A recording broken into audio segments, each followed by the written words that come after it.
How you doing, Entertainment Focus? I am Dane Bowers. How are you today?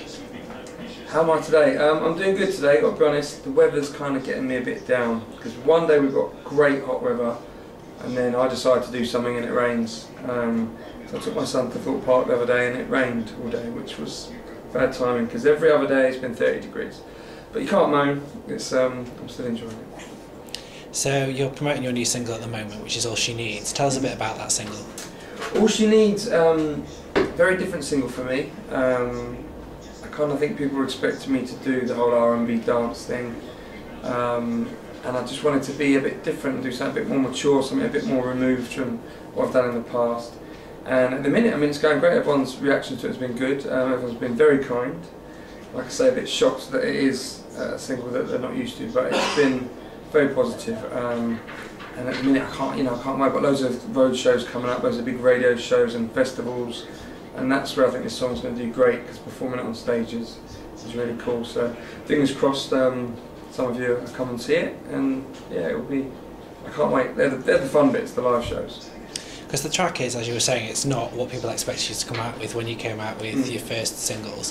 They were much more pop and R&B. Was that a conscious decision on your part to do something different? Yeah, I mean, it's definitely something I wanted to do. I didn't want to come out with something everyone expected. I didn't really plan to come out with a single when I got out of the house. So for me, if I was going to do something, it had to be something that was a bit kind of different, a bit kind of, I don't know, innovative, I suppose, for me, because R&B I've done all the time, so it's another level, and that's quite an easy route for me to go down.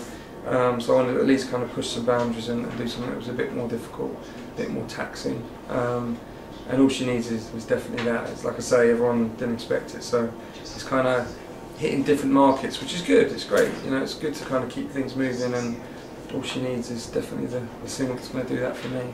And the track was written by Jamie Scott, wasn't it? Did you actually get to work with him in the studio whilst you were recording it? Or? I didn't work with Jamie. The thing was, I mean, I obviously I love to write and I would love to have written my own stuff to release, but because of the whole not planning to release a single thing, I didn't have time. So I got sent loads of different songs from various publishers, and when I got the Jamie Scott song, I just loved it, and I thought to myself, I can do something really, really good with that.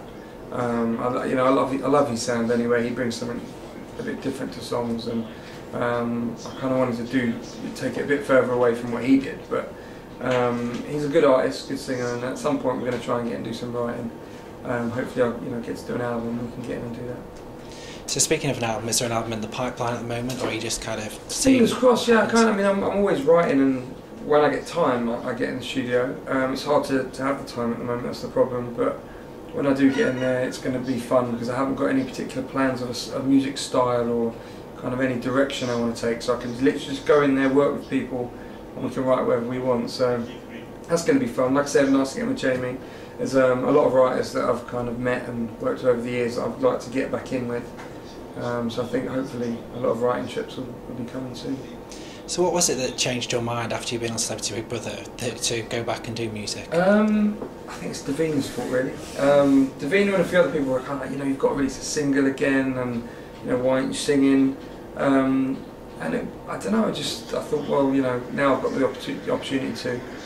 Big Brother's a massive platform, and I had a good opportunity to work with a good label, and we worked out a deal and said, look, let's release something. So. I like the fact of that because I think if it's planned and you've got something set up and it's ready, it's a bit cheesy. So for me, I'm glad that I didn't, and it's all spontaneous, and I've had a lot more fun that way. And what was behind the decision for you to do Celebrity Big Brother? I mean, I've been out of the scene for a long time, and I kind of made the decision, right, I want to go back to work. I do want to start doing stuff. I kind of thought maybe presenting or something like that, but I did want to kind of get back out there. And Big Brother is like such a big platform that if you're going to do something, and it's the last Big Brother as well, so I thought, you know what, definitely let me do it. It's going to get my profile up a little bit. Money was good as well. Can't mind about the money, and it's worked really well. I've come out and everyone's been very polite and very nice. Things have, a few doors have opened for me, and DJing's back again. I'm kind of doing a lot more of that now. So yeah, all in all, it's been really good. So how is it comparing now that you've got your new single out, and again you're making your name as a solo artist, and when you had your first singles out and the album Facing the Crowd, which unfortunately didn't see a release, although I have heard that album, I got it. I was at your record company, I think, at the time doing work experience, so I've heard the record. But I mean, how do these two experiences compare? Because obviously it must have been quite frustrating the first time. Yeah, it was. With the album that I was, the first solo album I was going to do, it just never got going. We just never got there. There was a big problem where Sony and BMG merged, and kind of loads of kind of industry stuff happened that made it very difficult for me to kind of move on and do what I was doing. So yeah, it was stressful, and that was when I was really kind of chasing it. Now I don't really feel that much pressure because I've just done a song that I really like. Like I said, it was always going to be hard because it's very different to what I've done before, but the reaction's been really nice. So for me, I've really enjoyed that. I'm on loads of road shows with it, so this time around it feels like at least it's happening. So yeah, so I'm enjoying that, and I'm a bit older now. Back then I'm maybe a bit more frustrated and a bit more headstrong, so now I can kind of just, I know the business and I'm just enjoying what's happening at the moment. And do you feel a bit more in control this time around, like it's you that's able to have the final say in your career? Yeah, I feel I've always been, I haven't been one of them groups that have been kind of told what to do, Another Level wasn't particularly like that. My solo stuff wasn't like that, it was always my decisions really.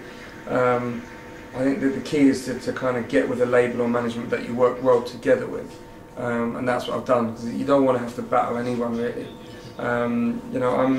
I'm sensible enough to know that a record company has got X amount of experience, and if they know about something that I don't know about, then I trust them, and that's what I do. So I'm kind of not one of them precious people that has to do everything its own way. But I am lucky that I do have a say, because we all agree with where we're going with things.